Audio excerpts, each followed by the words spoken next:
फडणवीसांच्या आशीर्वादानं पेशव्यांसारखं शिंदेंनी सगळा पक्ष ताब्यात घेऊन मातोश्री निष्प्रभ करून टाकली होती. अगदी ठाकरे निष्प्रभ करून टाकले होते. सगळे आर्थिक स्त्रोत शिंदेंनी स्वतःच्या मुठीत आवळून धरले होते. उद्धव ठाकरे भेटच देत नाही असा ज्या ज्या आमदारांनी पक्षकुटीवेळी सूर लावलेला होता ना, त्या सर्व आमदारांची अवस्था 2014 ते 2019च्या काळात सरकार दरबारी काय होती हे मी तुम्हाला वेगळं सांगायला नको. जो तो आमदार यायचा आणि म्हणायचा युती तोडा, आम्ही खिशात राजीनामे घेऊन फिरायला लागलोय हेच सांगत होता.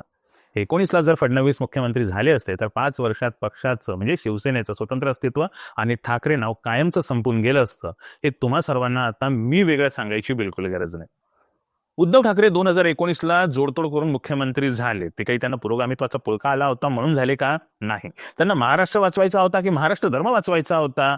नाही. त्यांना याच्यापैकी काहीच वाचवायचं नव्हतं. खरं तर त्यांना त्यांचा पक्ष, त्यांची संघटना वाचवायची होती म्हणून, आणि पक्ष संघटनेपेक्षाही त्यांना वाचवायचं होतं स्वतःचं नाव. ठाकरे हे नाव वाचवायचं होतं आणि म्हणून त्यांना वाकडी वाट चोखाळून मोठा जुगार खेळावा लागला होता. त्यानंतर 2.5 वर्ष ते सत्तेत राहिले आणि 2.5 वर्षांच्या काळात त्यांनी जे राजकारण केलं ते सहसा कुणाच्याही लक्षात आलेलं नाहीये.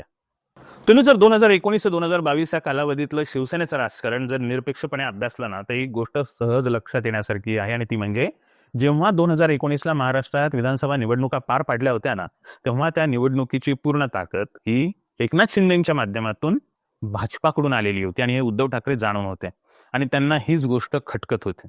आणि म्हणून ऐन निवडणुकीच्या आधी जेव्हा आरेचं आंदोलन उभं राहिलं ना, तेव्हा भाजपा बरोबर युती असून देखील शिवसेना आरेच्या प्रश्नावरून आंदोलकांसोबत उभी राहिली, अगदी ठामपणे उभी राहिली. म्हणजे थेट भाजपा विरोधात त्यांनी स्टँड घेतला होता. लक्षात येते ना गणित? पण त्यावेळेस भाजपासोबतचं निवडणूक लढवणं ही त्यांची मजबुरी होती, त्यांची अपरिहार्यता होती.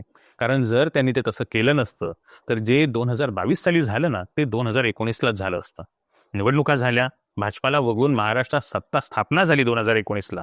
सरकार अस्तित्वात आल्यानंतर भाजपाचा कर असलेल्या आमदारांची आणि नेत्यांची कोंडी करण्याचं काम मात्र उद्धव ठाकरेंनी त्यानंतर एकदम प्रॉपरली सुरू केलं. तसं करणं ही त्यांची गरजच होती. आर्थिक आणि संघटनात्मक सत्तेच्या नाड्या आपल्या हातात आणायलाच हव्या होत्या, आणि यातूनच शिंदे आणि समर्थकांची गोची करायला उद्धव ठाकरेंनी सुरुवात केली. शिंदे हे गरीबपणे अनेकदा मान्यही करतील, पण ते अशक्य होतं. त्यांचं बंड होणारच होतं. धर्मवीर चित्रपट हा त्यातलाच एक टप्पा होता. उद्धव ठाकरे बिलकुल गाफील नव्हते, पण ते करू तरी काय शकणार होते? भाजपाचा आणि शिंदेचा अमाप पैसा, ईडी आणि सीबीआय आणि इतर केंद्रीय यंत्रणांची ताकद या सगळ्यांसमोर त्यांच्याकडे काय हत्यार होतं? तर काहीच नाही. त्यांच्याकडे होता तो फक्त त्यांच्या शिवसैनिकांचा म्हणजे त्यांच्या केडरचा पाठिंबा, बस. त्याच्या पलीकडे उद्धव ठाकरेंकडे काहीच नव्हतं.